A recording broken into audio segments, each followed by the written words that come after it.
Les mains tremblantes de Philippe Mercier froissèrent légèrement l'enveloppe bleu ciel. Dans son penthouse au sommet de la tour Montparnasse, le PDG de Mercier Innovation fixait cette lettre comme s'il s'agissait d'une bombe à retardement. L'écriture enfantine sur l'enveloppe contrastait violemment avec les documents financiers et les rapports trimestriels qui jonchaient habituellement son bureau en acajou massif. « S'il vous plaît, venez à mon anniversaire. Vous êtes ma seule famille. » Ces mots, griffonnés maladroitement au crayon de couleur, résonnaient dans sa tête comme un écho dans une caverne vide. Une carte d'invitation faite main, décorée de dessins d'étoiles et de fusées spatiales, accompagnait le message. Au bas de la carte, un simple nom, Lucas, 8 ans. Philippe passa une main dans ses cheveux poivre et sel, parfaitement coiffés. À 53 ans, il dirigeait un empire technologique évalué à plusieurs milliards d'euros. Ses décisions influencèrent les marchés internationaux. Pourtant, ce petit bout de papier le laissait complètement désemparé. Son assistante, Sylvie, se tenait dans l'encadrement de la porte, observant son patron avec une curiosité non dissimulée. « Comment cette lettre est-elle arrivée jusqu'ici » demanda Philippe, sa voix trahissant une émotion inhabituelle. « Elle a été déposée à l'accueil ce matin. La réceptionniste a dit qu'une femme l'avait laissée en insistant pour qu'elle vous soit remise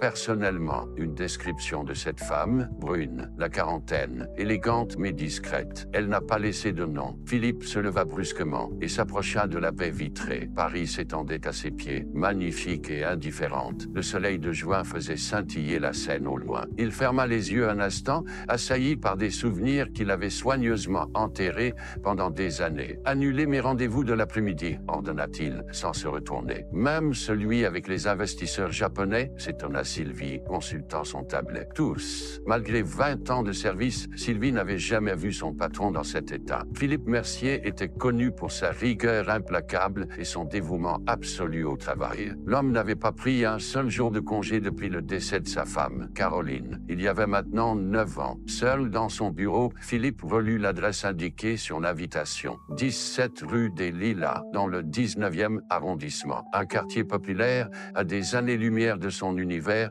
fait de salles de conseil et de galas de charité où il n'apparaissait que par obligation. Mon nom est Laurent Légende. Et si cette introduction a déjà éveillé votre curiosité, laissez votre like pour suivre le déroulement de cette histoire bouleversante. Si vous avez déjà reçu un message qui a changé le cours de votre vie, abonnez-vous maintenant à la chaîne et partagez dans les commentaires quelle a été la lettre ou le message qui a tout bouleversé pour vous, exactement comme notre protagoniste est sur le point de vivre. Dites-moi aussi de quelle ville vous regardez cette histoire. Chaque message et abonnement me donne la force de vous apporter davantage d'histoires qui toucheront vos émotions. Le chauffeur de Philippe, Henri, ne cacha pas sa surprise lorsque son patron lui demanda de le conduire dans le 19e arrondissement. En 15 ans de service, jamais le PDG n'avait mis les pieds dans cette partie de Paris. La Bentley noire se faufila dans les rues étroites, attirant les regards curieux des habitants du quartier. « Attendez-moi ici », ordonna Philippe en descendant du véhicule. « Je ne sais pas combien de temps cela prendra. » Un immeuble ancien aux façades défraîchies se dressait devant lui. Rien à voir avec son appartement de 400 mètres carrés ou sa villa sur la côte d'Azur. Philippe vérifia une dernière fois l'adresse sur l'invitation et pénétra dans le hall. Pas d'ascenseur. Il grimpa les 5 étages, son cœur battant de plus en plus fort à chaque marche. Devant la porte de l'appartement 5C, il s'arrêta, submergé par une angoisse inexplicable. Le bruit d'une fête d'enfants filtrait à travers la porte. Des rires, de la musique, des exclamations joyeuses. Sa main resta suspendue quelques secondes avant qu'il ne se décide enfin à frapper. Le silence se fit immédiatement. Des pas précipités se rapprochèrent, et la porte s'ouvrit sur une femme dont le visage fit remonter en lui une vague de souvenirs douloureux. « Isabelle », murmura-t-il, incapable d'en dire plus. « Philippe », répondit-elle simplement, « tu es venu. » Isabelle Moreau avait vieilli, mais ses yeux verts avaient conservé cette intensité qu'il avait autrefois captivé. Ses cheveux bruns, autrefois longs, encadraient maintenant son visage en un carré élégant, strié de quelques fils argentés. « Entre, s'il te plaît », dit-elle en s'écartant pour le laisser passer. L'appartement était modeste mais chaleureux. Des ballons multicolores décoraient le salon et une banderole « Joyeux anniversaire Lucas » était accrochée au mur. 5 ou 6 enfants, interrompus dans leur jeu, observaient ce nouveau venu en costume 3 pièces avec un mélange de curiosité et de timidité. Au milieu d'eux se tenait un petit garçon aux cheveux noirs et aux yeux bleus perçants. Des yeux que Philippe connaissait par cœur, les mêmes que ceux qui le fixait chaque matin dans le miroir. Lucas appela doucement Isabelle. « Viens dire bonjour à Monsieur Mercier. » Le garçon s'approcha, intimidé mais résolu. Philippe resta figé, incapable de détacher son regard de cet enfant qui lui ressemblait tant. « Bonjour, monsieur, » dit Lucas en tendant une petite main. « Merci d'être venu à mon anniversaire. » Philippe serra machinalement cette main,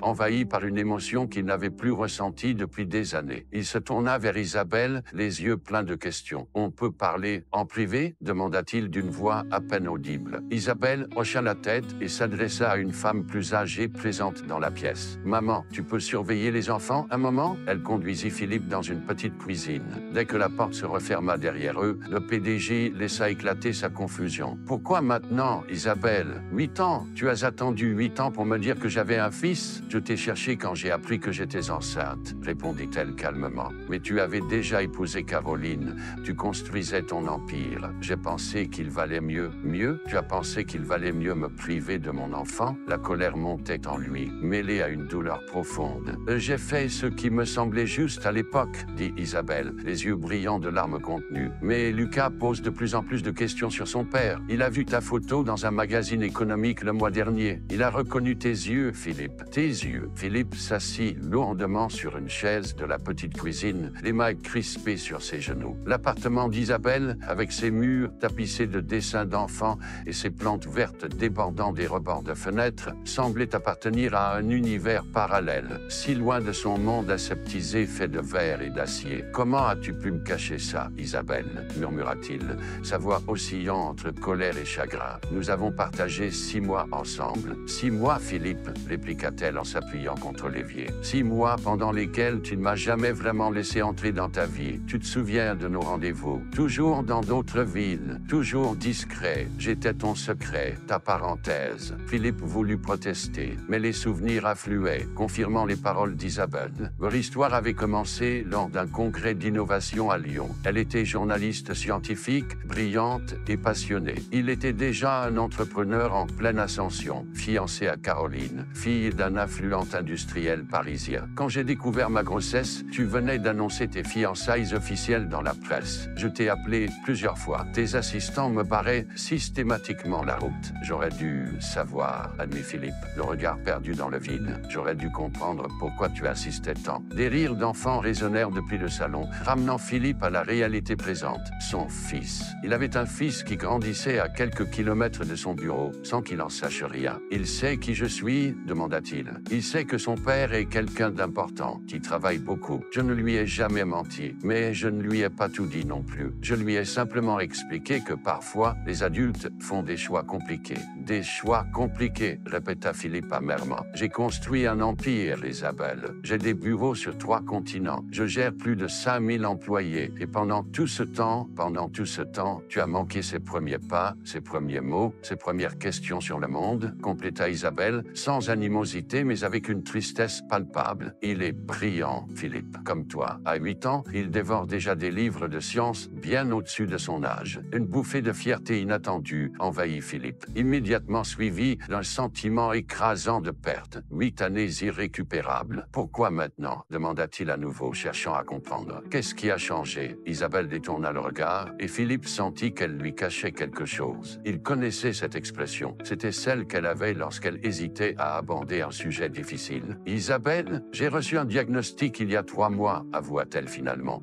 Cancer du pancréas, stade avancé. Les médecins me donnent entre 6 mois et 1 an. » Le choc frappa Philippe comme un coup physique. Pendant qu'il bâtissait son empire, gérait ses fusions-acquisitions et multipliait sa fortune, la vie continuait son cours implacable ailleurs, avec ses joies et ses tragédies. « Les traitements, commença-t-il. J'ai essayé. Ils ne font que gagner du temps. J'ai accepté cette réalité, Philippe. Mais Lucas, sa voix se brisa. Je dois savoir qu'il ne sera pas seul. » Philippe se leva brusquement, incapable de rester immobile face à cette révélation. Il fit quelques pas dans la cuisine étroite, se sentant à l'étroit non seulement dans cet espace, mais dans sa propre peau. « Tu as de la famille qui pourrait... » « Ma mère a 70 ans et des problèmes cardiaques, » coupa Isabelle. « Mon frère vit au Canada avec sa propre famille nombreuse. Lucas a besoin de son père, Philippe. Il a besoin de toi. » Philippe s'arrêta devant une photo aimantée sur le réfrigérateur. Lucas, en blouse blanche, trop grande pour lui, exhibant fièrement une médaille lors d'une foire espoir aux sciences. Son fils avait son front, son regard, cette même intensité qu'il reconnaissait dans ses propres photos d'enfance. « Je ne sais pas comment être père, Isabelle, avoua-t-il, la gorge serrée. Ma vie n'est pas organisée pour ça. La mienne non plus n'était pas organisée pour être mère célibataire, répondit-elle, avec un petit sourire triste. Et pourtant, j'ai appris. Nous apprenons tous, Philippe. La question est, veux-tu apprendre? La porte de la cuisine s'ouvrit doucement, révélant la petite silhouette de Lucas. Ses grands yeux bleus passèrent de sa mère à cet homme en costume qui semblait si déplacé dans leur appartement. « Maman, Madame Fournier dit que c'est l'heure du gâteau, annonça-t-il, avant d'ajouter timidement. « Vous allez rester pour le gâteau, Monsieur Mercier. » Philippe se figea, paralysé par cette question si simple. L'enfant, son enfant, se tenait là, attendant une réponse avec une expression qui mélangeait espoir et incertitude. « Bien sûr qu'il reste, » intervint Isabelle, lançant un regard appuyé à Philippe. « Monsieur Mercier ne manquerait pas ton gâteau d'anniversaire. »« Super !» s'exclama Lucas, un large sourire illuminant son visage. « C'est maman qui l'a fait. C'est un gâteau astronomie avec des planètes en chocolat et tout. »« Astronomie !» s'étonna Philippe, sortant de sa torpeur. « Je veux devenir astronaute », expliqua Lucas avec le sérieux que seuls les enfants peuvent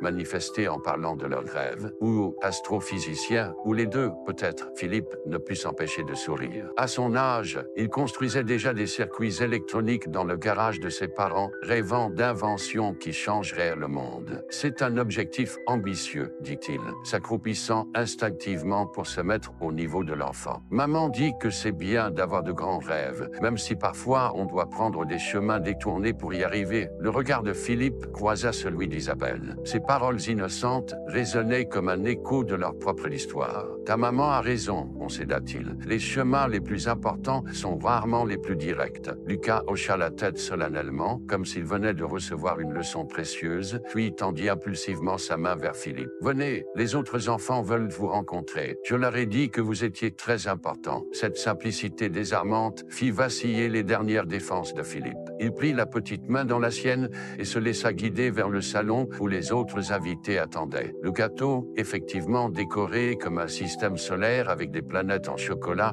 et une fusée en sucre, trônait sur la table. Les bougies furent allumées, les chants entonnés, et Philippe se retrouva à observer cette scène comme un étranger découvrant un monde nouveau. Les enfants riaient sans retenue. Isabelle orchestrait la fête avec une énergie qui contredisait sa condition médicale, et Lucas rayonnait au centre de l'attention. Lorsque vint le moment de souffler les bougies, Isabelle demanda à Lucas de faire un vœu. « Je ne peux pas le dire, sinon il ne se réalisera pas », contesta l'enfant. Mais ses yeux se posèrent brièvement sur Philippe, trahissant peut-être la nature de son souhait. Plus tard, alors que les autres invités commençaient à partir, Lucas s'approcha de Philippe, qui se tenait un peu à l'écart. « Vous savez, Monsieur Mercier, vous ressemblez beaucoup à la photo que maman garde dans sa boîte spéciale. »« Une boîte spéciale ?» s'enquit Philippe, intrigué. « Oui, celle où elle range les choses importantes qu'elle ne veut pas oublier. Il y a une photo de vous, et elle, vous êtes devant une grande fontaine. Maman sourit beaucoup sur cette photo, à Fontaine de la place des Terreaux à Lyon. » Philippe se souvenait parfaitement de ce jour-là, un rare moment où il s'était permis d'apparaître ensemble, en public, loin de Paris. « Lucas, tu veux bien aider ta grand-mère à ranger les cadeaux ?» intervint Isabelle, qui avait entendu la conversation. L'enfant s'éloigna à contre-cœur, laissant les deux adultes face à face. « Il est perspicace, » constata Philippe. « Trop parfois, » soupira Isabelle. « Il pose des questions depuis qu'il a vu ta photo dans ce magazine. Il a tout de suite remarqué vos similarités. » Un silence pesant s'installa entre eux, chargé de non-dits et de regrets. « Je ne peux pas effacer 8 ans d'absence en un jour, Isabelle, » dit finalement Philippe. « Je ne te demande pas l'impossible. Je te demande juste d'être présent pour lui quand je ne le pourrai plus. » Ces mots, prononcés sans apitoiement ni accusation, frappèrent Philippe avec plus de force que n'importe quelle colère. « Pendant toutes ces années, tu n'as jamais cherché à me faire payer, à exiger quoi que ce soit. À quoi bon ?» répondit-elle simplement. « La rancœur est un luxe que je ne pouvais pas me permettre en élevant Lucas. Notre histoire appartient au passé, Philippe, mais son avenir est encore à écrire. Des histoires comme celle-ci nous rappellent le pouvoir des secondes chances. Si vous croyez à la possibilité de rédemption dans les moments les plus inattendus de la vie, n'hésitez pas à vous abonner pour ne pas manquer les prochains chapitres chapitre de cette histoire bouleversante. Le retour au penthouse fut pour Philippe comme l'entrée dans une dimension parallèle. Les lumières tamisées de son appartement luxueux, l'absence totale de bruit, le mobilier design impeccablement rangé, tout lui sembla soudain terriblement artificiel. Il déposa sa veste sur le canapé en cuir italien et se dirigea vers le bar pour se servir un verre de scotch. Sa main s'arrêta en chemin. Pour la première fois depuis des années, l'alcool ne lui semblait pas être la réponse. À la place, il se dirigea vers la grande baie vitrée et contempla Paris illuminée. Cette ville qu'il surplombait comme un roi distant observant son royaume. « Qu'est-ce que je vais faire ?» murmura-t-il à son reflet dans la vitre. Sur la table basse reposait la carte d'invitation faite main. Philippe la reprit, examinant avec attention chaque trait de crayon maladroit, chaque étoile colorée avec application. Au dos, il remarqua quelque chose qu'il n'avait pas vu auparavant. Un petit dessin représentant deux personnages, un grand et un petit, se tenant par la main sous un ciel étoilé. Son téléphone vibra. Un message d'Isabelle. « Lucas voulait te remercier d'être venu. Il n'arrête pas de parler de toi. » Accompagnant le message, une photo montrait Lucas tenant fièrement un télescope, visiblement un cadeau d'anniversaire, avec un sourire radieux. Philippe s'assit lourdement sur le canapé, submergé par une avalanche d'émotions contradictoires. Sa vie, soigneusement ordonnée, venait d'être bouleversée en quelques heures, à peine. Lucas, son fils, un enfant qu'il n'avait pas vu grandir, dont il ignorait tout jusqu'à aujourd'hui, et Isabelle, condamnée par la maladie, faisant face à sa propre mortalité avec un courage qui le laissait admiratif. Elle qui avait élevé leur enfant seul, sans jamais chercher à perturber sa vie ou à l'accabler de reproches. Le lendemain matin, Sylvie, son assistante, fut surprise de trouver son patron déjà au bureau à 7 heures, absorbé dans la consultation de documents qui n'avaient rien à voir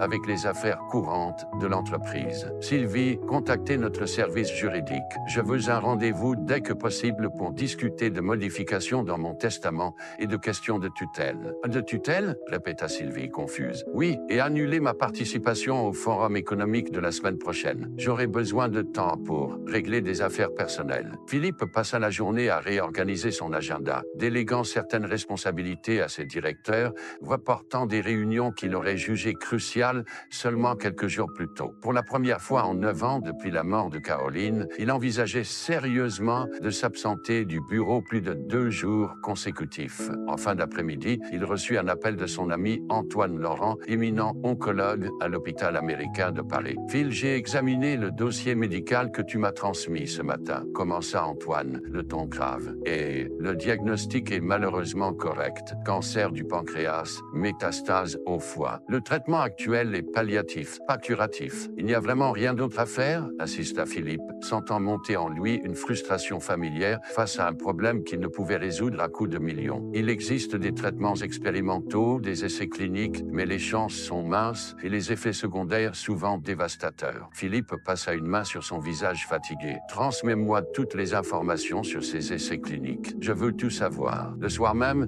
il se retrouva dans son salon entouré de dossiers médicaux et de rapports sur les dernières avancées en oncologie. Lui, qui avait bâti sa fortune sur l'innovation technologique, se heurtait maintenant aux limites de la science médicale. Son téléphone sonna à nouveau. C'était encore Isabelle. « Lucas aimerait te parler », dit-elle simplement. Quelques secondes plus tard, la voix enfantine de son fils résonnait dans l'appareil. « Monsieur Mercier, je voulais vous demander, est-ce que vous pourriez venir voir mon projet pour l'exposition scientifique de l'école? C'est sur les trous noirs et les étoiles à neutrons. Maman dit que vous êtes très intelligent et que vous pourriez peut-être m'aider. » La spontanéité de cette demande, la confiance naïve dans la voix de Lucas, touchèrent Philippe plus profondément qu'il ne l'aurait imaginé. « Quand est cette exposition ?» demanda-t-il, la gorge nouée. « Dans 2 semaines. J'ai déjà commencé la maquette, mais je n'arrive pas à faire fonctionner le mécanisme pour montrer comment la lumière se courbe autour d'un trou noir. » Philippe sourit malgré lui. À 8 ans, il avait lui aussi été fasciné par l'astrophysique, dévorant les livres de Hubert Reeves et Carl Sagan. « Je viendrai, promit-il. Nous trouverons une solution ensemble. » En raccrochant, Philippe resta immobile quelques instants, mesurant la portée de son engagement. « Je n'étais pas seulement une promesse d'aide pour un projet scolaire, mais peut-être le premier pas vers une relation qu'il n'avait jamais envisagée. » Sur son bureau s'empilaient les dossiers urgents qu'il avait ramenés du travail, les contrats à examiner, les stratégies à approuver. Pour la première fois depuis des années, ces préoccupations qui structuraient son existence lui semblèrent dérisoires face à l'idée d'aider un petit garçon à construire une maquette quête de trous noirs. 3 jours plus tard, Philippe se tenait devant l'imposant bâtiment qui abritait le siège social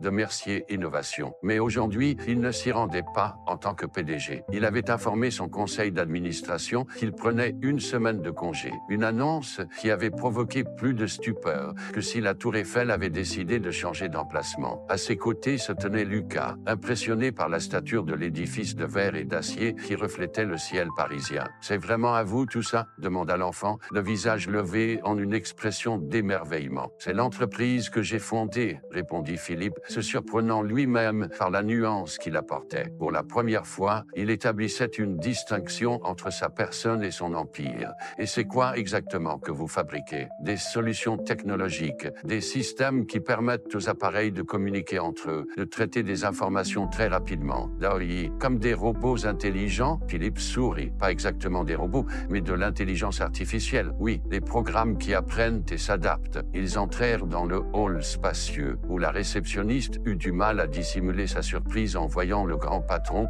accompagné d'un enfant. Philippe la salua d'un hochement de tête et guida Lucas vers l'ascenseur privé. « Nous allons d'abord passer à mon bureau prendre quelques documents, puis nous irons au laboratoire de recherche et développement. Je pense que ça pourrait t'intéresser. » Le visage de Lucas s'illumina. « On va voir de vraies expériences scientifiques, certaines des plus avancées du monde. » Dans l'ascenseur, Philippe observa discrètement son fils. Le petit garçon rajustait nerveusement sa chemise bleue qu'Isabelle avait soigneusement repassée pour cette sortie spéciale. La ressemblance entre eux était frappante, pas seulement physique, mais aussi dans cette curiosité insatiable qui brillait dans les yeux de l'enfant. Le bureau de Philippe occupait tout l'étage supérieur de la tour. Des baies vitrées offraient une vue panoramique sur Paris, et l'espace minimaliste n'était décoré que par quelques œuvres d'art contemporain soigneusement choisies. « Vous vivez ici ?» demanda Lucas, perplexe. « Non, je ne vis pas ici. » Et Philippe. « J'y passe beaucoup de temps, c'est vrai. Maman dit que vous travaillez trop, que c'est pour ça que vous avez l'air fatigué sur les photos. » Cette observation innocente fit tressaillir Philippe. Ainsi, Isabelle parlait de lui à leur fils, et pas nécessairement en mal. « La mère est souvent très perspicace, concéda-t-il. » Sylvie entra dans le bureau, un dossier à la main, et s'arrêta net en voyant Lucas. « Sylvie, je vous présente Lucas Moreau. Lucas, voici Madame Dufresne, mon assistante,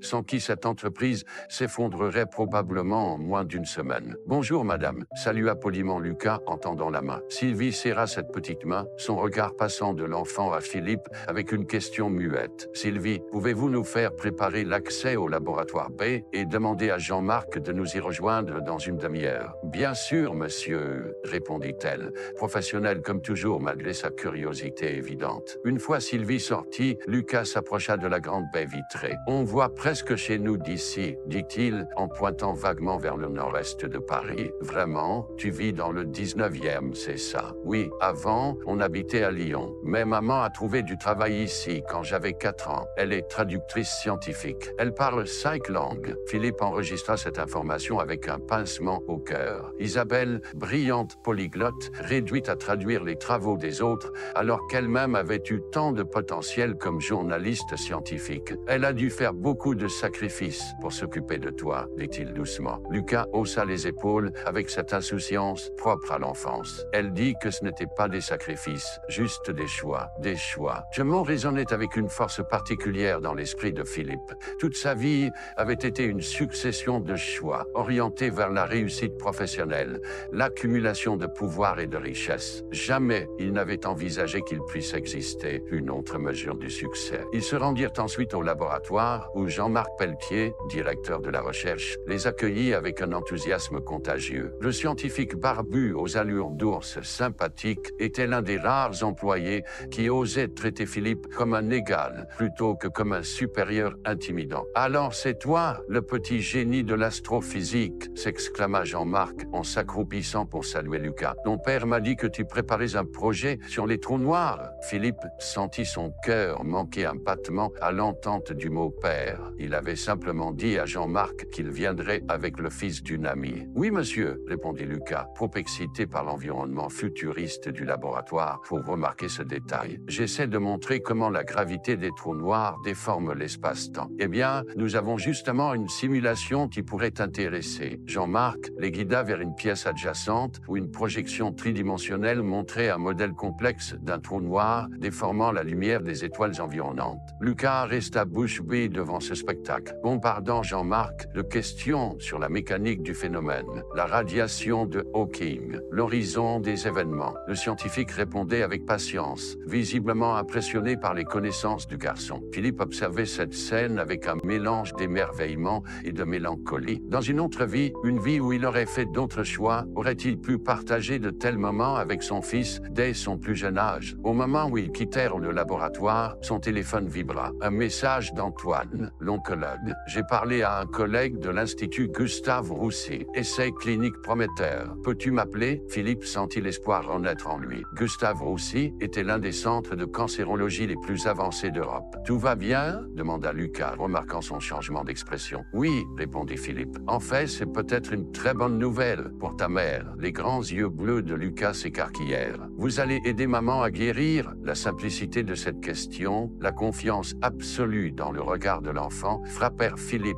avec une force inattendue. Pour Lucas, les adultes, et particulièrement ce mystérieux homme important qu'était Philippe Mercier, possédaient le pouvoir de résoudre n'importe quel problème. Je vais faire tout ce qui est possible, promit Philippe, mesurant soigneusement ses paroles. La médecine fait des progrès tous les jours, et ta mère est courageuse. Ils déjeunèrent ensemble dans un petit restaurant près de la tour, où Philippe découvrit que son fils détestait les champignons, mais adorait les épinards, qu'il lisait déjà des romans de Jules Verne, et qu'il avait une peur irrationnelle des ascenseurs. Une information qui expliquait pourquoi l'enfant avait serré sa main si fort dans la montée vers son bureau. Monsieur Mercier? Demanda soudainement Lucas alors qu'ils terminaient leur dessert. Tu peux m'appeler Philippe, tu sais? Philippe, reprit Lucas en roulant le prénom comme s'il en testait la sonorité. Est-ce que je peux vous poser une question personnelle? Bien sûr. Êtes-vous mon père? La question de Lucas resta suspendue dans l'air, aussi lourde qu'une enclume. Le restaurant sembla soudain trop silencieux, trop étroit. Philippe sentit sa respiration se bloquer dans sa poitrine,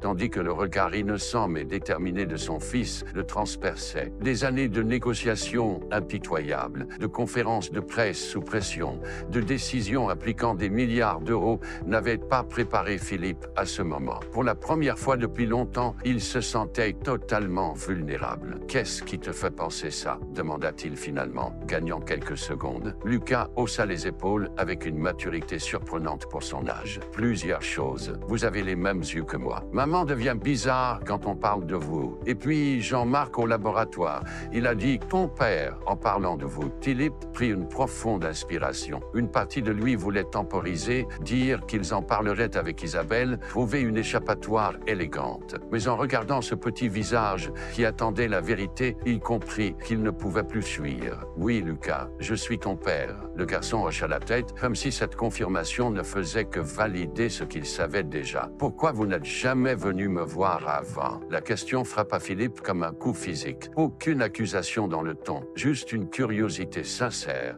qui rendait la situation encore plus déchirante. « Je ne savais pas que tu existais, » répondit-il, la gorge nouée. « Ta mère et moi, nous nous sommes séparés avant qu'elle ne sache qu'elle attendait un enfant. Quand elle l'a découvert, j'étais déjà avec quelqu'un d'autre. Je venais de me fiancer. Avec Madame Mercier? Demanda Lucas. Oui, avec Caroline. Elle est décédée il y a 9 ans. Maman m'a parlé d'elle. Elle a dit que c'était une dame très gentille qui aidait les enfants malades. Philippe dévisagea son fils avec surprise. Isabelle avait parlé de Caroline à Lucas, et en termes positifs, cette révélation le déstabilisa profondément. Caroline avait effectivement consacré beaucoup de temps à des œuvres caritatives pour les enfants hospitalisés, une facette de leur vie commune que Philippe avait presque oubliée, absorbé qu'il était par son empire industriel. C'est vrai, confirma-t-il. Elle était très généreuse. Un silence s'installa entre eux, moins tendu qu'auparavant, mais chargé de questionnement. Est-ce que vous êtes fâché que maman ne vous ait rien dit sur moi? Demanda soudain Lucas. La question était étonnamment perspicace,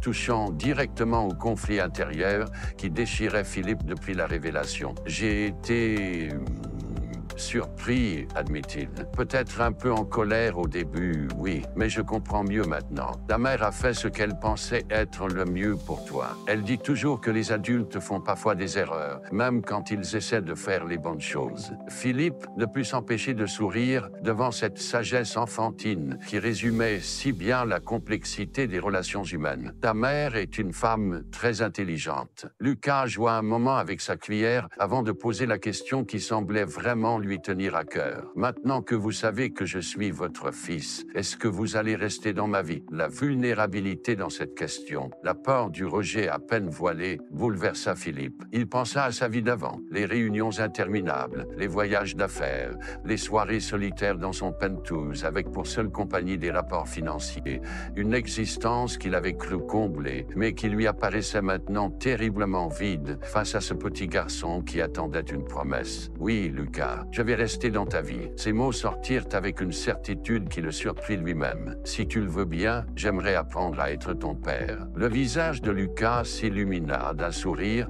qui valait toutes les fortunes du monde. Est-ce que ça veut dire que je peux vous appeler papa? Pour la première fois depuis des années, Philippe sentit ses yeux s'embuer. J'aimerais beaucoup ça. L'après-midi s'étira en une succession de moments précieux. Ils marchèrent le long de la Seine, Philippe répondant patiemment aux innombrables questions de Lucas sur les navires, l'histoire de Paris, la physique des vagues. Un moment, l'enfant glissa spontanément sa main dans celle de son père, un geste simple qui scella leur nouvelle relation. Le soleil commençait à décliner lorsqu'ils arrivèrent devant l'immeuble d'Isabelle. Philippe avait appelé l'oncologue pendant que Lucas observait les bateaux-mouches et la nouvelle était prometteuse. Un essai clinique révolutionnaire à Gustave Roussy avec des résultats préliminaires encourageants sur des cas similaires à celui d'Isabelle. Mais avant d'en parler à Isabelle, il y avait une conversation difficile à avoir. Lucas, dit Philippe en s'accroupissant pour être au niveau de son fils. Ce que nous avons partagé aujourd'hui est très important pour moi, mais je dois parler avec ta maman maintenant, d'accord? Des choses un peu compliquées. À propos de sa maladie, oui, et aussi sur la façon dont nous allons organiser les choses à partir de maintenant. Entre elles, toi et moi. Lucas hocha la tête solennellement. Je peux aller chez Madame Fournier pendant que vous parlez. Elle m'a invité à jouer avec ses chats. La maturité de cet enfant ne cessait d'impressionner Philippe. Ce serait parfait. Madame Fournier, la voisine du 4e étage, accueillit Lucas avec un enthousiasme chaleureux, lançant à Philippe un regard curieux mais bienveillant. Visiblement, tout l'immeuble connaissait et adorait le petit garçon. Resté seul avec Isabelle dans l'appartement modeste, Philippe fut frappé par sa pâleur. La journée semblait l'avoir épuisé, mais ses yeux s'illuminèrent quand il évoqua la complicité naissante avec Lucas. Il t'a posé la question, n'est-ce pas? Devina-t-elle. Directement, sans détour. Il est remarquable. Il te ressemble plus que tu ne l'imagines, sourit-elle faiblement. Cette intensité, cette façon d'aller droit au but. Philippe s'assit face à elle à la petite table de la cuisine. Isabelle, nous devons parler de l'avenir, de ton traitement, de la garde de Lucas, de tout. Le traitement est palliatif, Philippe. Nous devons être réalistes. J'ai parlé à Antoine Laurent. Tu te souviens de lui, mon ami médecin, le témoin à ton mariage, acquiesça-t-elle. Il a des contacts à Gustave Roussy. Il y a un essai clinique pour un nouveau traitement d'immunothérapie ciblée. Les résultats préliminaires sont prometteurs, Isabelle. Très prometteurs. Une lueur d'espoir traversa le regard d'Isabelle, rapidement remplacée par de la résignation. Ces traitements expérimentaux coûtent une fortune et les places sont limitées. L'argent n'est pas un problème, affirma Philippe avec fermeté. Et quant à obtenir une place, disons que j'ai quelques relations utiles pour une fois. Isabelle secoua la tête, un sourire triste aux lèvres. Philippe Mercier, qui utilise son influence pour autre chose que des contrats commerciaux. Je ne te reconnais plus. Je ne me reconnais plus moi-même, admit-il. Ces derniers jours ont été une révélation. Il sortit alors de sa poche un document légal qu'il posa sur la table. Qu'est-ce que c'est? Demanda-t-elle. Une reconnaissance officielle de paternité. Si tu es d'accord, bien sûr, je veux que Lucas porte légalement mon nom, qu'il soit mon héritier, qu'il ait toutes les protections possibles, quoi qu'il arrive. Les yeux d'Isabelle s'emplirent de larmes. Tu es sûr? Ça va changer beaucoup de choses dans ta vie. Ma vie a déjà changé, Isabelle. Au moment précis où j'ai ouvert cette invitation. 3 semaines s'étaient écoulées depuis la fête d'anniversaire de Lucas. 3 semaines qui avaient transformé l'existence de Philippe Mercier plus radicalement que les 30 années précédentes. Ce matin-là, la salle du conseil d'administration de Mercier Innovation bourdonnait de tensions et de murmures inquiets. Les 12 membres du conseil, habituellement si disciplinés, s'agitaient comme des écoliers avant l'arrivée du maître. Philippe, assis au bout de l'imposante table en acajou, attendait calmement que le silence revienne. « Messieurs, mesdames, commença-t-il finalement, je vous remercie d'avoir accepté cette réunion extraordinaire. » Robert Keller, actionnaire principal et ami de longue date, prit immédiatement la parole. « Philippe, nous sommes tous préoccupés. Ces rumeurs qui circulent, la subite prise de distance, certains investisseurs commencent à s'inquiéter. Les rumeurs sont fondées, confirma Philippe d'une voix posée. J'ai effectivement reconnu officiellement la paternité d'un enfant de 8 ans, né d'une relation antérieure à mon mariage avec Caroline. Un silence stupéfait accueillit cette déclaration. Philippe avait toujours cultivé une image publique irréprochable. Cette révélation était un séisme dans le petit monde de la haute finance parisienne. Si j'ai convoqué ce conseil, poursuivit-il, c'est pour vous annoncer des changements structurels importants dans l'organisation de notre groupe. Il distribua des dossiers préparés avec Sylvie jusqu'à tard la veille. Vous y trouverez ma proposition détaillée. Je souhaite céder la direction opérationnelle quotidienne de l'entreprise à Marie-Claire Dumas, notre actuelle directrice financière. Je conserverai mon rôle de président, mais avec une implication réduite à 3 jours par semaine. Les exclamations fusèrent autour de la table. Marie-Claire, seule femme du conseil, demeura parfaitement stoïque, ayant été mise dans la confidence la veille. « C'est de la folie !» s'exclama Bertrand Vanier, représentant des actionnaires minoritaires. « Le cours de nos actions va s'effondrer. Au contraire, intervint calmement Marie-Claire. Nos études montrent que les marchés réagissent de plus en plus favorablement aux entreprises qui valorisent l'équilibre travail-vie personnelle jusqu'au plus haut niveau. C'est une tendance forte chez les investisseurs de la nouvelle génération. Il ne s'agit pas seulement d'équilibre, précisa Philippe. Ma vie personnelle connaît des développements qui nécessitent ma présence. Il marqua une pause, pesant ses mots. La mère de mon fils est gravement malade. Elle suit actuellement un protocole expérimental à Gustave Roussy. Cette révélation tempéra instantanément l'hostilité ambiante. Le cancer était un adversaire que même les titans de la finance respectaient. De plus, ajouta Philippe, cette restructuration s'inscrit dans notre stratégie d'expansion vers les marchés asiatiques. Marie-Claire a piloté brillamment notre implantation à Singapour l'an dernier. Sa vision internationale est exactement ce dont nous avons besoin maintenant. Robert Keller plissa les yeux, observant son vieil ami avec un mélange de curiosité et d'inquiétude. Tu as tout calculé comme d'habitude, mais je te connais depuis 30 ans, Philippe. Ce n'est pas ton style d'improviser un tel bouleversement pour des raisons personnelles. Il y a autre chose, n'est-ce pas? Philippe sentit tous les regards converger vers lui. Ces hommes et ces femmes avec qui il avait bâti un empire attendaient plus qu'une explication stratégique. Vous avez raison, Robert, admit-il, en se levant pour faire face à la baie vitrée. Paris s'étendait à ses pieds, immuable et pourtant en perpétuel mouvement. J'ai passé ma vie à construire cette entreprise. J'y ai sacrifié mon temps, mes amitiés et même mon mariage dans une certaine mesure. J'étais convaincu que c'était le prix à payer pour le succès. Il se retourna vers l'assemblée silencieuse. Puis, j'ai reçu cette invitation d'anniversaire. Un petit garçon que je n'avais jamais rencontré, qui partage mon sang, mes traits et apparemment ma passion pour les sciences. Et j'ai réalisé que j'avais construit un empire impressionnant. Mais pour qui? Pourquoi? Pour les actionnaires, marmonna Bertrand, mais sans grande conviction. Les actionnaires bénéficieront toujours de mon engagement et de mon expertise, assura Philippe. Mais j'ai découvert quelque chose ces dernières semaines que tout notre argent ne pourra jamais acheter. La chance de voir mon fils grandir, de l'accompagner, de lui transmettre ce qui compte vraiment. Un silence méditatif suivit cette déclaration. Plusieurs membres du conseil échangèrent des regards pensifs, certains hochant imperceptiblement la tête. Le vote reste nécessaire, rappela finalement Robert. Mais pour ma part, je te fais confiance, Philippe.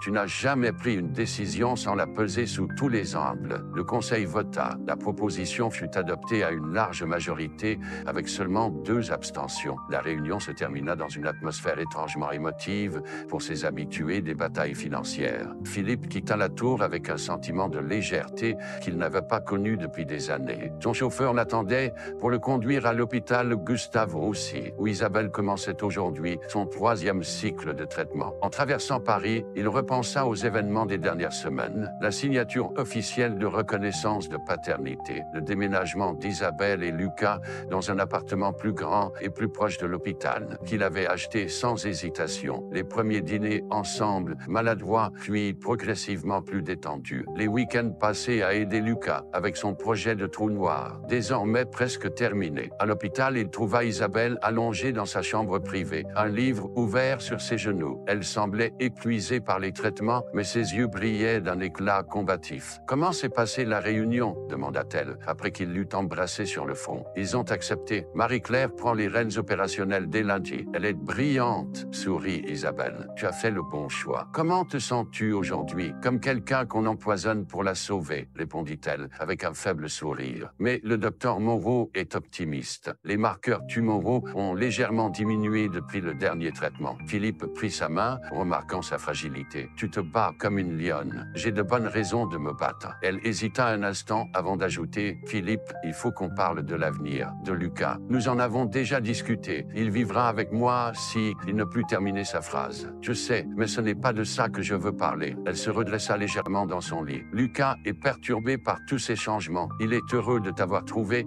mais il s'inquiète constamment pour moi, pour toi, pour notre situation. C'est normal, non? Avec tout ce qui se passe. Oui, mais il a besoin de stabilité, de savoir que, quoi qu'il arrive, sa famille est solide. Isabelle, je t'assure que je ferai tout pour qu'il se sente en sécurité. » Elle serra sa main plus fort. « Je sais que tu feras tout ce qui est en ton pouvoir, mais j'ai réfléchi. Ne serait-ce pas plus simple si nous formions vraiment une famille? » Philippe la regarda sans comprendre. « Que veux-tu dire? » « Je veux dire que Lucas serait plus serein si ses parents étaient ensemble. » Le choc fit reculer Philippe. « Tu me proposes de... » « Pas un mariage, Philippe, » sourit-elle faiblement. « Juste une possibilité. De voir si ce que nous avons partagé autrefois pourrait renaître différemment. » Des souvenirs affluèrent dans l'esprit de Philippe. Les discussions passionnées avec Isabelle sur l'éthique scientifique, son rire qui semblait illuminer les pièces les plus sombres, sa façon de voir la beauté là où d'autres ne voyaient que des équations, ses souvenirs qu'il avait si soigneusement verrouillés pendant des années. « Je ne te demande pas une réponse maintenant, » ajouta-t-elle rapidement. « Je voulais juste ouvrir la porte. » Un bruit à l'entrée de la chambre les interrompit. Lucas se tenait là, son sac d'école sur le dos, accompagné par Sylvie, qui l'avait récupéré après l'école comme prévu. « Papa, maman !» s'écria-t-il en se précipitant vers eux. Ce mot « papa », encore si nouveau aux oreilles de Philippe, résonnait chaque fois comme une mélodie extraordinaire. Lucas grimpa sur le lit avec précaution, embrassant sa mère. « J'ai eu un A+ pour mon exposé sur les exoplanètes. La maîtresse a dit que c'était le meilleur travail qu'elle ait jamais vu en CE2. Bravo, mon chéri, sourit Isabelle en caressant ses cheveux. C'est papa qui m'a aidé à comprendre comment calculer la zone habitable autour d'une étoile, expliqua Lucas avec fierté. Puis, regardant ses deux parents tour à tour, il demanda innocemment: Est-ce qu'on pourra vivre tous ensemble quand maman sortira de l'hôpital? Le regard de Philippe croisa celui d'Isabelle. Dans cette chambre d'hôpital, au milieu de l'incertitude et de la peur, flottait soudain une possibilité qu'aucun d'eux n'aurait imaginé quelques semaines plus tôt. Un an plus tard, Philippe contemplait la scène depuis la terrasse de sa nouvelle maison à Neuilly-sur-Seine. Le jardin bruissait des exclamations joyeuses, des invités venus célébrer le 9e anniversaire de Lucas. Une journée parfaite de juin, comme celle où tout avait commencé. « À quoi penses-tu » demanda Isabelle, en le rejoignant, deux coupes de champagne à la main. Il la regarda avec émerveillement. Ses cheveux avaient repoussé depuis la fin des traitements, formant désormais un carré court qui soulignait l'ovale de son visage. Elle avait repris des couleurs, et bien que toujours mince, elle ne portait plus cette fragilité inquiétante des mois de chimiothérapie. « Je pense à cette lettre d'invitation, » répondit-il en prenant la coupe qu'elle lui tendait. « À combien ma vie a changé en un an ?» Isabelle sourit, son regard se portant vers Lucas qui montrait fièrement son nouveau télescope à ses camarades de classe. Un cadeau de son père, bien sûr. Le docteur Moreau a appelé ce matin, dit-elle doucement. Les derniers résultats sont toujours bons. Rémission complète, a-t-il dit. Il veut encore des contrôles trimestriels pendant 2 ans, mais il est optimiste. Philippe sentit son cœur se gonfler d'une gratitude indicible. Les mois de traitement avaient été brutaux. Isabelle avait traversé l'enfer, perdant ses cheveux, sa force, son appétit. Il y avait eu des moments terrifiants où l'infection avait failli l'emporter, où les médecins avaient envisagé d'interrompre le protocole expérimental. Mais elle s'était accrochée avec une détermination farouche pour Lucas, pour cette seconde chance qui s'offrait à eux. « J'ai quelque chose pour toi », dit-il en sortant un petit écrin de sa poche. Isabelle écarquilla les yeux. « Philippe, ce n'est pas ce que tu crois, » sourit-il. « Pas encore, du moins. Je voulais attendre que tu sois complètement rétabli avant de te demander officiellement de partager ma vie. Mais ceci est une promesse. » Il ouvrit l'écrin révélant un pendentif en argent en forme de constellation. La grande ours, reconnut immédiatement Isabelle. La première constellation que nous avons observée ensemble cet été à Lyon, et celle que Lucas m'a montrée la première fois que nous avons utilisé son télescope. Philippe passa délicatement la chaîne autour du cou d'Isabelle, ses doigts s'attardant sur sa nuque. Ces étoiles nous ont guidés les uns vers les autres, murmura-t-il. À travers le temps, les erreurs, les détours de la vie. Isabelle toucha le pendentif, émue. Tu es devenu poète, Philippe Mercier. Où est passé l'homme d'affaires impitoyable qui ne parlait qu'en termes de rentabilité et de part de marché. Il a reçu une invitation d'anniversaire qui a changé sa vie, répondit-il simplement. Leur moment d'intimité fut interrompu par l'arrivée de Jean-Marc Pelletier, le directeur de recherche de Mercier Innovation, accompagné de sa femme. Le scientifique barbu portait un énorme paquet cadeau maladroitement emballé. Désolé d'être en retard, s'excusa-t-il. Nous avons eu une petite avancée au laboratoire ce matin et je n'ai pas vu le temps passer. Une avancée sur le projet d'intelligence artificielle médicale, s'enquit Philippe. Exactement. Les algorithmes commencent à identifier des corrélations que personne n'avait repérées dans les données génomiques du cancer du pancréas. C'est fascinant. Jean-Marc s'était jeté corps et âme dans ce nouveau projet initié par Philippe après le diagnostic d'Isabelle. Une collaboration entre Mercier Innovation et l'Institut Gustave Roussy pour développer des outils d'intelligence artificielle capables d'améliorer le diagnostic précoce et le traitement personnalisé des cancers. Il est infatigable, commenta la femme de Jean-Marc avec un sourire indulgent. Depuis que vous avez réorienté une partie de la R&D vers les applications médicales, je ne le vois presque plus. C'est ma faute, admit Philippe, mais les résultats sont là. 3 brevets déposés en moins d'1 an et l'intérêt de la communauté médicale internationale. Jean-Marc haussa les épaules modestement. Vous nous avez donné un but qui dépasse la simple rentabilité. L'équipe n'a jamais été aussi motivée. Marie-Claire Dumas, désormais directrice générale officielle de Mercier Innovation, les rejoignit avec son mari. Désolé d'interrompre, mais Robert Keller vient d'arriver avec la délégation japonaise. Ils insistent pour te saluer, Philippe. J'arrive dans un instant, promit-il. Vas-y, l'encouragea Isabelle. Je vais m'occuper des enfants avec Sylvie. Philippe se dirigea vers l'entrée où l'attendaient Robert et 3 hommes d'affaires japonais. Son vieil ami arborait un sourire satisfait. Tu avais raison, admit Robert en lui serrant la main. Les résultats du dernier trimestre sont exceptionnels. Le cours de l'action a augmenté de 17% depuis ta retraite partielle. Marie-Claire fait un travail remarquable, répondit Philippe. Et notre diversification vers les technologies médicales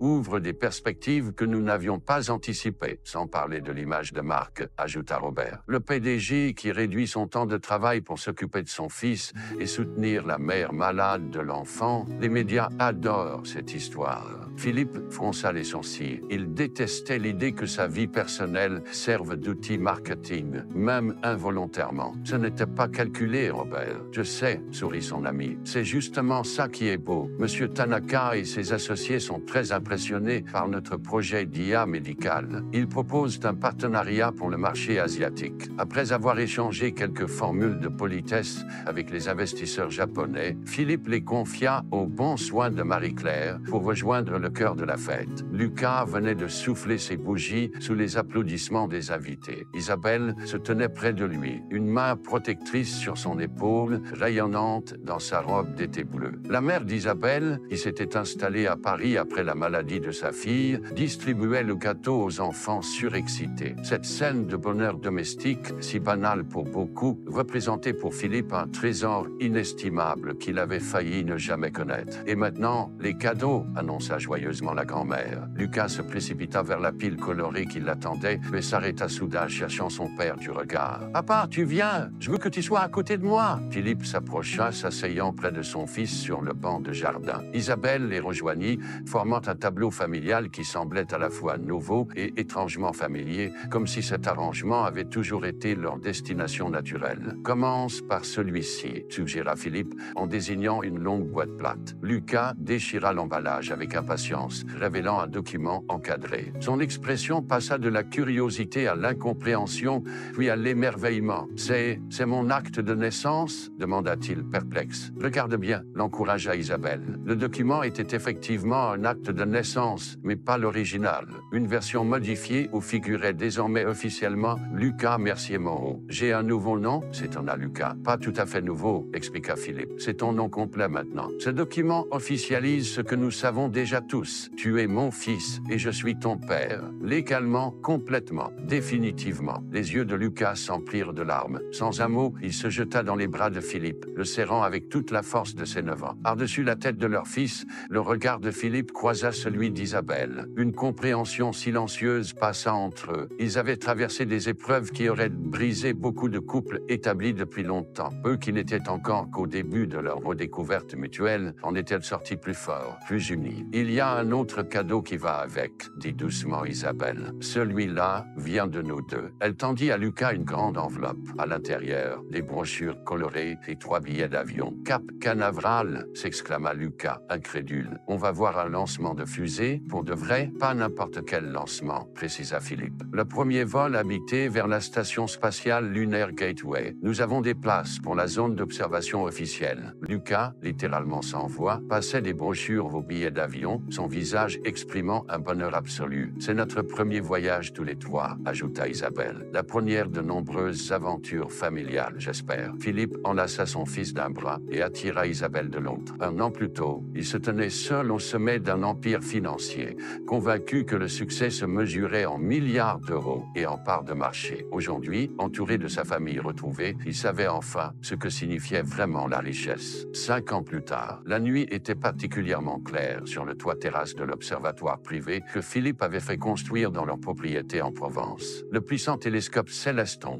pointait vers la constellation d'Andromède, révélant des merveilles célestes invisibles à l'œil nu. « Tu vois la nébuleuse ?» demanda Philippe à la petite fille de 4 ans juchée sur ses genoux. « C'est comme un nuage d'étoiles en train de naître. C'est joli, murmura Éléonore, ses boucles brunes caressant le menton de son père, tandis qu'elle se penchait pour regarder dans l'oculaire. « C'est très loin, à plus de 2 millions d'années-lumière, répondit Lucas, maintenant un adolescent de 14 ans, occupé à ajuster les paramètres de son propre télescope. La lumière que nous voyons a quitté cette galaxie quand les premiers humains apparaissaient sur Terre. Waouh, souffla Éléonore, impressionnez-moi par l'information astronomique que par l'érudition de son grand frère qu'elle adorait. Isabelle les observait depuis la porte de l'observatoire, une tasse de thé à la main, son alliance scintillant doucement dans la pénombre. Elle et Philippe s'étaient mariés 3 ans plus tôt, lors d'une cérémonie intime dans le jardin de cette même maison provençale. 1 an plus tard, naissait Éléonore, ce cadeau inespéré pour un couple qui avait affronté la maladie et en était sorti plus fort. Il est bientôt l'heure de se coucher, Éléonore, annonça Isabelle. Demain, nous avons une longue journée. Encore 5 minutes, maman, négociait la petite. Papa me montre les bébés étoiles. Philippe échangea un regard complice avec sa femme par-dessus la tête de leur fille. Ces moments simples de partage familial étaient devenus le centre de leur existence, loin du tumulte parisien. Bien sûr, Philippe n'avait pas complètement abandonné le monde des affaires. Mercier Innovation, sous la direction efficace de Marie-Claire Dumas, prospérait plus que jamais. La division de technologie médicale qu'il avait développée après la maladie d'Isabelle était désormais leader mondial dans son domaine, sauvant des vies grâce à des systèmes de diagnostic précoce par intelligence artificielle. Philippe consacrait encore 2 jours par semaine à l'entreprise, principalement en visioconférence depuis leur maison provençale. Le reste de son temps était dédié à sa famille et à la fondation qu'il avait créée avec Isabelle, Seconde Chance, qui aidait les patients atteints de cancer avancé à accéder à des traitements expérimentaux et finançait la recherche sur les thérapies innovantes. J'ai reçu un email de Monsieur Tanaka aujourd'hui, dit Philippe, alors qu'Isabelle prenait Éléonore dans ses bras. Le système d'IA diagnostic que nous avons développé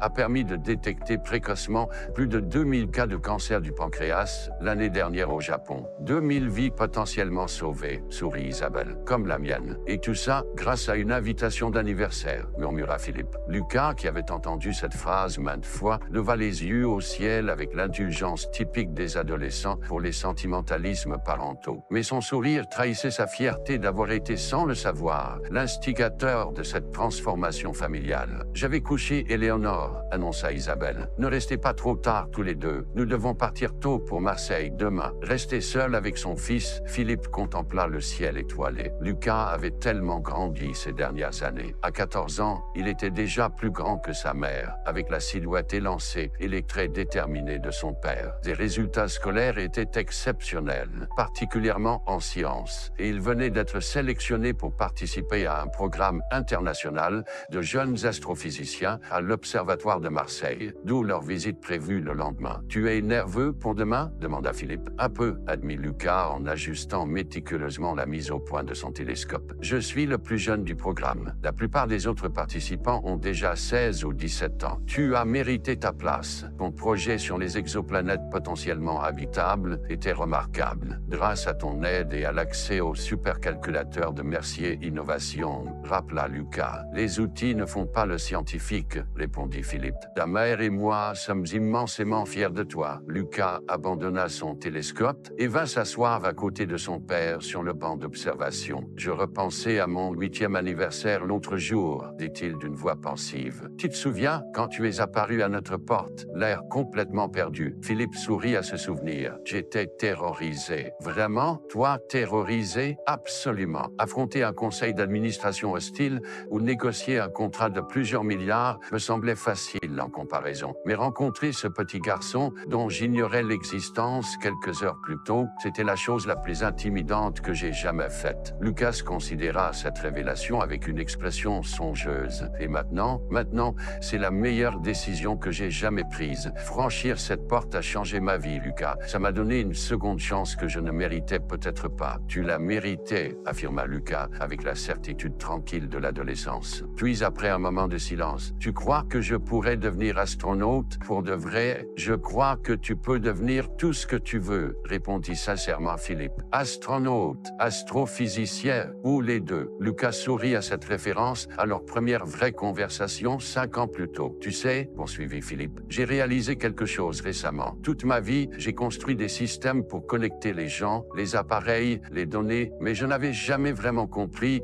ce qu'était une véritable connexion jusqu'à ce que je reçoive ton invitation. Tu deviens philosophe dans tes vieux jours, papa, taquina Lucas. Peut-être, rit Philippe. Ou peut-être que la paternité fait cet effet-là. Au loin, une étoile filante traversa le ciel provençal. Par réflexe, père et fils fermèrent les yeux simultanément pour faire un vœu, puis éclatèrent de rire en se rendant compte de leur synchronisation parfaite. Je n'ai pas besoin de souhaiter quoi que ce soit, avoua Philippe. J'ai déjà tout ce dont je pourrais rêver. Lucas hocha la tête, comprenant le sentiment sans avoir besoin de l'exprimer à voix haute. Ce lien silencieux, cette compréhension au-delà des mots, était peut-être le cadeau le plus précieux de leur relation tardive, mais profonde. Plus tard, après avoir rangé les télescopes et fermé l'observatoire, Philippe rejoignit Isabelle dans leur chambre. Elle était déjà couchée, mais lisait encore, ses lunettes perchées sur le bout de son nez. Un livre sur les dernières découvertes en cosmologie. Sa passion pour les sciences ne s'était jamais éteinte. « Éléonore s'est endormie ?» demanda-t-il en se glissant à ses côtés. « À peine sa tête a-t-elle touché l'oreiller ?» sourit Isabelle. « Elle est excitée pour demain. Elle pense que son frère va découvrir une nouvelle planète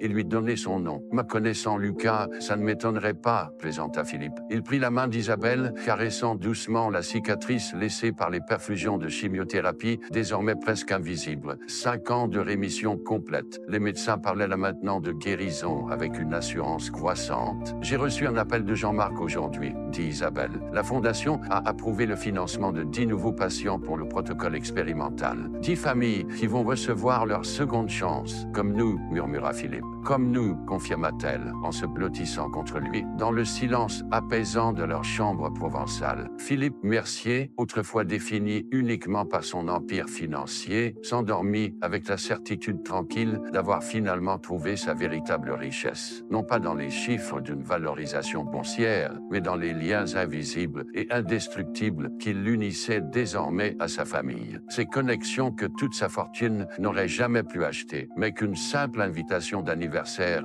avait rendu possible. Je suis arrivé à la fin de cette histoire, mais je souhaite qu'elle continue à travers vous. Si ce récit a touché votre cœur ou vous a fait réfléchir sur vos propres choix de vie, rejoignez notre communauté de passionnés d'histoire. Cliquez sur le bouton d'abonnement. Ce petit geste signifie énormément pour moi. Partagez dans les commentaires quel moment de ce parcours vous a le plus ému et si vous avez déjà vécu une rencontre qui a changé le cours de votre existence. Vos propres histoires sont le véritable trésor de cette chaîne. Et c'est pour cela que nous continuons, semaine après semaine, à partager ces récits qui nous rappellent ce qui compte vraiment. À la prochaine histoire qui sera, je vous le promets, aussi spéciale que vous qui m'avez accompagné jusqu'ici.